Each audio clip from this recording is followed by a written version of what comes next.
Hey guys, so I wanted to talk to you about my new woodworking video that I'm going to be doing here. It's going to be a big departure from some of the videos I've done in the past.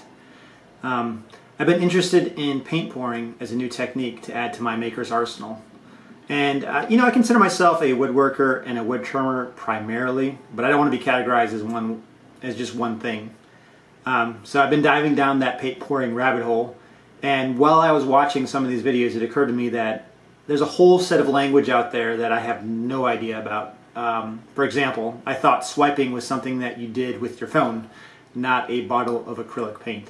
So I'm not going to be doing a video about paint pouring, not yet anyways. I still don't know half of what I need to know to do it. But I do think one of the biggest reasons that people come to YouTube is to learn something. At least that's the reason that drew me to it originally. I wouldn't be woodworking if there wasn't YouTube.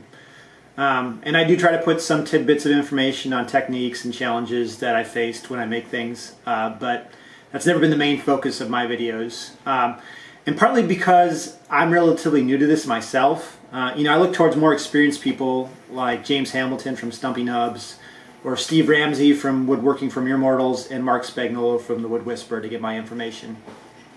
That being said, I also firmly believe we are always both students and teachers. I come from a family of educators, and I actually believe in the lasting power of education. Every niche community has its jargon, from corporate America, makers, paint pourers, and even medical professionals. And most of this jargon we absorb through osmosis. When considering joining a community, at the start it can be very frustrating to absorb all this information, parse it, and assign space in your brain to make those connections. Woodworking is guiltier than most of this. When I first started, I was mystified by some of the terms I heard. I mean, what the hell is a through joint? And what do you mean when wood sits proud? Does it have like an ego or something?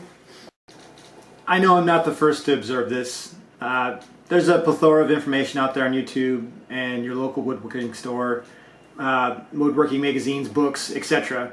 But the problem with it, it's all scattered about. So this series of videos is mainly geared towards the uninitiated. That being said, even a highly experienced woodworker might learn a thing or two or be reminded of something they forgot.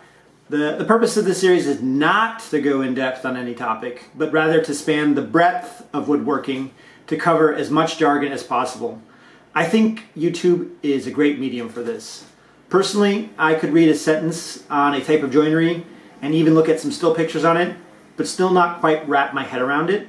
Yet, when I watch a brief 30-second clip of making a half-lap joint, suddenly a light bulb goes off in my head. I'm breaking this video up into three major categories of woodworking: tools, techniques, and materials, mainly wood. There's of course overlap between all three of these. Be forewarned, I'm going to move through this jargon at a very fast clip. But fear not, I have included an index on Dropbox that will take you to the video timestamp of each item. So if you ever want to look up something quickly, just use the index.